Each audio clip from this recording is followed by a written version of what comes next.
Screen पे आपको 5 sentences दिखाई दे रहे हैं।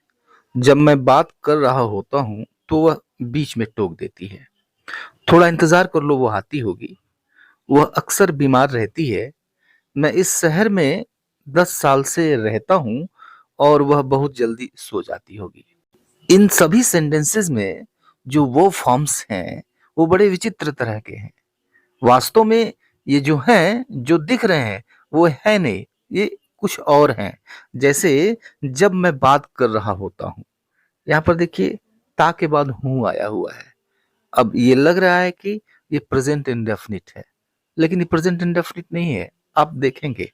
ठीक उसी तरह से थोड़ा इंतजार कर लो, वह आती होगी। तो आती होगी, तो यह जो आती होगी है, वास्तव में यह आ रही होगी ये है।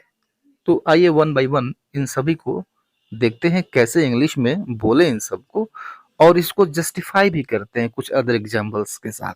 आइए वीडियो को शुरू करते हैं और ये फर्स्ट सेंटेंस लेते हैं कि जब मैं बात कर रहा होता हूँ तो वह टोक देती है।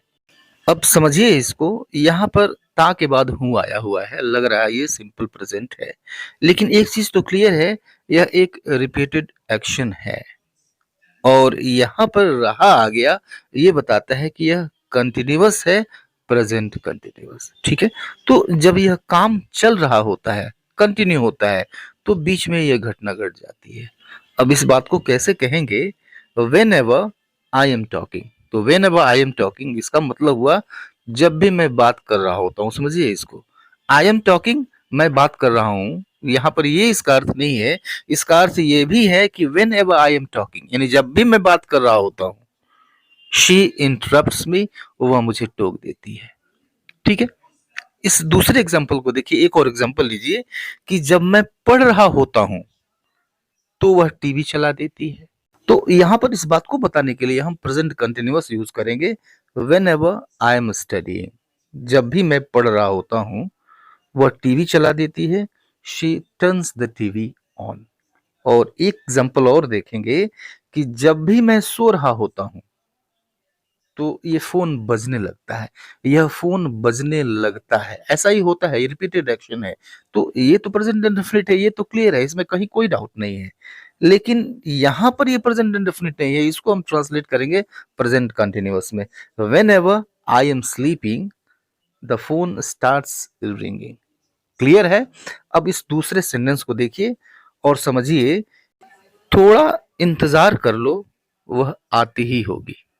अब यहाँ पे ये जो दिख रहा है वो है नहीं, वह आती ही होगी, मतलब आ ही रही होगी, इंतजार कर लो। यानी आप गेस कर रहे हैं और आपका गेस अगर सही हुआ तो वह रास्ते में होगी, वह आ रही होगी, इसलिए वो कह रही है कि थोड़ा इंतजार कर लो। ये बात है, यानी प्रेजेंट टाइम में ये गेस है। और इस बात को हम लिख सकते हैं मस्ट बी और वर्ब की आईएनजी फॉर्म से।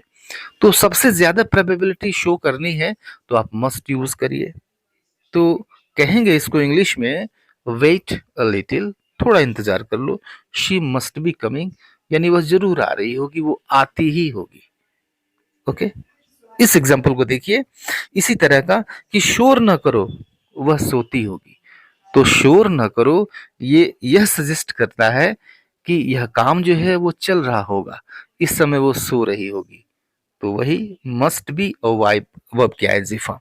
तो शोर न करो, don't make a noise, she must be sleeping. अब इस तीसरे तरह के सेंटेंस को देखिए कि मैं इस शहर में 10 साल से रहता हूं। यहाँ पे फिर से ता हुआ गया, लेकिन ये प्रेजेंट इंडेफिनिट नहीं है। ये है क्या? वास्तव में 10 साल से रहता हूं, ये कह रहा है कि मैं 10 साल से रह रहा हूं। तो रह रहा हूं मतलब ये कंटिन्यूअस हो गया। और ये 10 साल से मतलब पास्ट टाइम में 10 साल पहले ये काम शुरू हुआ और ये अभी भी जारी है, मतलब ये प्रेजेंट परफेक्ट कंटिन्यूअस है। दिख कुछ और रहा है कुछ और। तो काम पास्ट में शुरू और ये अभी भी चल रहा है, प्रेजेंट परफेक्ट कंटिन्यूअस। तो कैसे कहेंगे इसको कि I have been living in this city for 10 years. ठीक है, I have been living in this city for 10 years, मैं 10 साल से इस शहर में रहता हूं। आप चाहें तो इसके लिए प्रेजेंट परफेक्ट भी इस्तेमाल कर सकते हैं, I have lived in this city for 10 years। इसका भी मतलब वही है, कंफ्यूज मत होइएगा।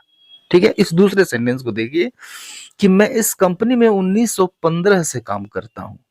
तो काम करता हूं मतलब काम कर रहा हूं। 1915 से ये काम शुरू है और अभी भी उसी कंपनी में मैं काम करता हूं मतलब कर रहा हूं। यानी प्रेजेंट परफेक्ट कंटिन्यूअस क्या कहेंगे इसको कि I have been working in this company since 2015।